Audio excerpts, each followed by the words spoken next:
Now, I want you to go back in time with me. I want you to think of your childhood. Think of one of your favorite memories. Think about that time that you loved when you were a child. For me, it was skiing. I loved hitting the slopes, flying down the mountain. But funny enough, I never really thought about what goes into a ski resort as a child. I just would ski and enjoy it, fly off the jumps, hang out with my family. As I got older, I started to realize how expensive ski resorts can be. I looked into pricing of ski passes, and one resort I want to check out is Vail. Vail for just one day is between $100 and $200. Now I don't know what $100 is to you, but it's a decent amount of money for me. You can blow it in just one day at a resort. And that's pretty common in Utah as well. Skiing and the costs that go into it by Ian. Now you're probably thinking that's pretty pricey. Honestly, is skiing too much? Now here's the thing, skiing and the maintenance that goes into the resort is very expensive. The land is also publicly owned. Now the ski store is one of the first places you might stop once you get to the resort. You're gonna need all sorts of gear. You're gonna need your ski poles, your jacket. Speaking of which, I've got a ski pole right here. This was about $10. You can spend anywhere from $10 to $100 depending on whether you rent or buy it. Now, obviously, you're gonna need all of this gear probably for the day. And if you decide to rent it, it could cost you anywhere from $50 to $100. If you decide to buy it, it could cost you anywhere from $300 to thousands of dollars. Crazy, I know. Now, this is just a small part of where they're spending and where their profits come from. Obviously, they need a chairlift. Chairlifts are very complex machines that have many parts, which means they can break easily, and they also have many safety precautions, which means they're very expensive. Just one chairlift in Vail can cost $10 million to build. They have 32 lifts. Now, if you add that all up, it's $320 million. Crazy, I know. And it could be even more than that because some chairlifts are obviously bigger than others. Now, when you have thousands of people riding the chairlifts each day, you would think that it would pay off pretty quickly, but there's more to it than that. Obviously, they need a staff. They need people to run and maintain the chairlifts. They need security, staff.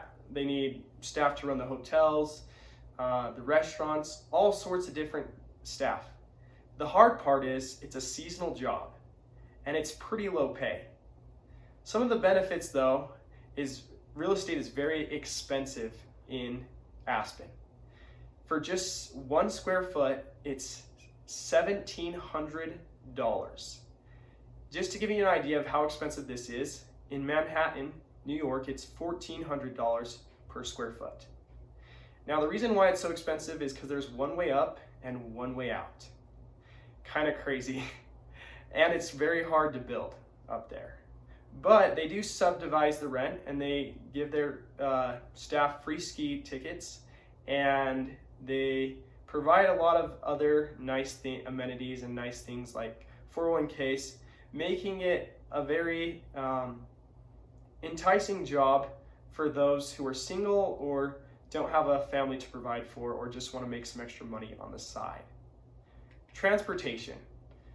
Aspen is known for its transportation. Unlike the US, they actually transported over 5 million people in just 1 year last year. Crazy, I know. Way above the standard for the US because the US tends to struggle on the transportation side of things. Another huge factor is the runs. And in order to keep the runs running the way that they want to, they have to have snowcats go out every night and plow and groom the runs so that it's nice and ready for skiers to go on it the next morning. This obviously costs a decent amount of money to make sure that the vehicles are running and they pay their drivers well. Now, honestly, this isn't even the most expensive part. Snow snow machines cost a lot of money.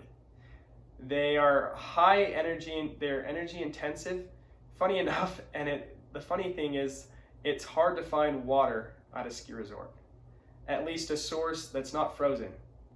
Now, in order to cover 1 acre, it actually costs $5,000. One ski resort in Colorado actually costs $40 million to cover in snow. Crazy. Now, honestly, bigger resorts don't have to rely on the snowmaking as much.